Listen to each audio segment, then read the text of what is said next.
Welcome to Beatsource Tech. My name is Mojaxx and today we're doing something a little bit different. We're taking a look at a product which is very new, very much a prototype, but I do think is worth paying attention to. It's the MDMX modular mixer from Menura in Germany.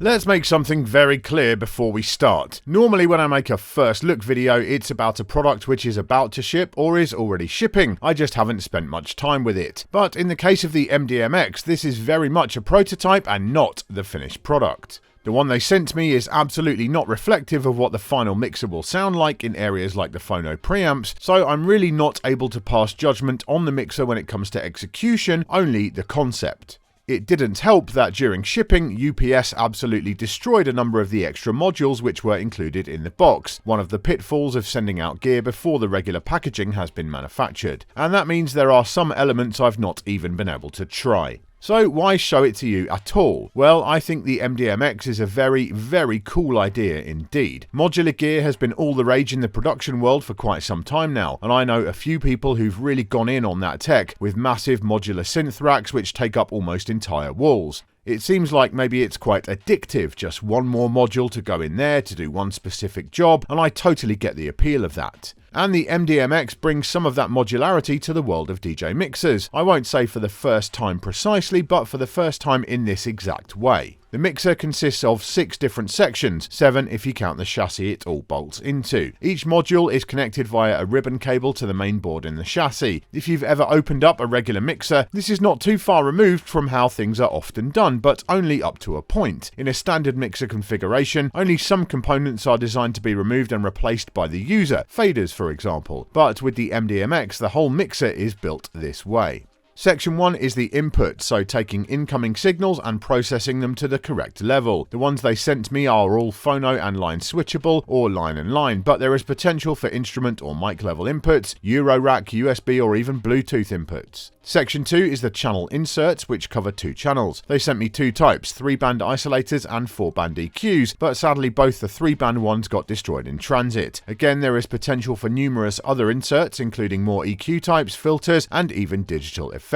Section 3 at the bottom has the mixer modules to take care of volume control and summing for the channels. Again, these are in pairs right now and offer rotary controls or linear faders, with a crossfader option coming down the line from the sound of it. Section 4 is the single master insert. I got hold of a 3-band isolator which worked nicely. I kind of dig the triangular layout, and again you could have EQs, other types of isolators, and digital effects in that slot. Section 5 houses the master, booth and headphone controls. Menura even suggests this could be customized with different headphone amps and such, although personally I'd like to see split Q offered as an option before that. And finally, Section 6 is the output, and there is even potential for having other choices with that, additional outputs, etc. As you will have gathered by now, the whole point of the MDMX is to allow you to go as far as you want with customizing the mixer to your taste. Want a fully analog rotary mixer? You can have it. Want a linear fader mixer with digital effects and computer connectivity? You can have that too, all just by switching out different modules. Menura even sent me a few examples of possible color options for the modules, which I really like. The all black color scheme of the mixer looks cool with black knobs on black, but I think a more contrasty look would actually be my preference. Actually swapping out the modules is not difficult at all. You undo the 4 screws, unclip the ribbon cable, plug it into the new module and screw things back in. The only fiddly part is sometimes lining up the captive nuts inside the frame of the chassis, but otherwise the process is really simple. As I already said, I really can't judge the product as a whole as the one they sent me is such an early version. However, I can give you my thoughts on some aspects. I was unable to test the phono preamps, but I was impressed by the analog sound from the mixer in general. The engineers behind the MDMX come from the world of analog synths, and they clearly know what's up when it comes to sound. I also really enjoyed the isolator on the master insert, which has a very musical profile. I wasn't able to test the 3-band EQ modules, but the 4-band ones have a very clean sound which will appeal to those who enjoy the 4-band EQs on zone mixers. I like the metering on the MDMX with separate circular meters on each input module, as well as another on the master, offering plenty of visual feedback on levels. Also on the subject of visual aids, I know Menura are going to be making small changes to them, but I love the backlit rotary faders and bright clear illumination on the Q buttons. Although more options will be available later, I'm happy with the regular output module. Master is on balanced XLRs on the rear and booth is on balanced jacks. On the top panel you have an unbalanced second master output on RCAs and a separate record output, also on RCAs with its own level control. The power supply is an 18 volt external unit, and in this case I think that's absolutely a smart move. Many manufacturers regard that as better for sound, but with the MDMX, a device which encourages you to fiddle around inside it, a full mains power supply inside the mixer would probably be rather dangerous if you were to forget to unplug it one day. Construction is solid when it comes to the chassis, with metal used for its build there. It's made to the Euro rack standard as far as I know, which does open up even more possibilities for the future. The actual modules themselves seem to be made of the same composite material as PCBs, which may not be as tough as metal, but really helps give the mixer a unique look and feel, and seems solid enough for long-term use from my testing. The one other thing I really don't have at this point is pricing for the mixer. The MDMX will be offered at fairly significant discounts during their Kickstarter funding round, but as to what the final pricing will be, I just don't know at this point. You'll have to check out the Kickstarter to find that out for yourself. At this stage now, I'll just give you a quick demo of some of the controls of the MDMX so you can get an idea of how things sound for yourself, and then I'll come back for my wrap up.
So there you go, a first look at the MDMX modular mixer from Menura. This one is quite tricky for me to navigate for two main reasons. Firstly, the thing I've been playing with is very much a prototype. It is not the finished article. It might look different, it might sound different, it might perform differently by the time they're actually ready to ship. Normally when I show you things on this channel, they're either shipping already or they're just about to. In this case, it's a very early hand-built prototype. I can't really pass any judgment on its performance or really any aspect of it at all. All I can do is show it to you. The second factor is that it will be Kickstarter funded. It's going to be crowdfunded. And I'm typically quite wary of talking about crowdfunded projects here on the channel because that business model, when you back a project, you're taking a risk. There are no guarantees. Absolutely, you're putting your money on the line. You're putting your faith in the company to actually deliver the product that you think they're going to deliver, and that might not always be the case. I've heard some horror stories. There have been some massive successes from crowdfunding also. But you are taking a risk. Don't come complaining to me if this all goes horribly wrong. If you decide to back it, that's on you, right? And I can't guarantee that this will be an amazing product in the end. What I can say though, what I'm comfortable saying, is that we're not dealing with a theoretical product. We've only seen 3D digital renders here. Menura have made a mixer and they sent me a mixer. And it works as a mixer. It mixes stuff. Like, it works, right? It's there. It's not finished, right? And it totally got damaged in delivery as well, which was a real problem. Thanks, UPS. But like, it is a mixer. It does work, right? So I can confidently say that Menura will be able to deliver a mixer to you if you back this. Whether it will be the mixer of your dreams, which it promises to be, I don't know. But they are capable of producing a mixer. And so that just gives me a little bit more confidence to say, yeah, this is worth checking out. And I think you should go and check it out for yourself. I love the concept. I love the idea of this really customizable hub of your DJ or even production setup. I think it's great. And I think what they have produced so far is very, very impressive. But as always, with crowdfunding stuff, it's your money. It's your risk. You take your choice. You know, you can decide to back it or not. I'm sure I will get a finished version. Once that Kickstarter is kind of over and done with, I will be getting a full one to actually review later on. So if you're very cautious with your money, by all means, wait until we get a production version in hand. But as of right now, I just think it's a very exciting project. I really like the company. I really like the product as a concept, and I hope it does very well. In the comments this week, tell us about your experience of crowdfunding projects. Have you actually done any on Kickstarter or other platforms?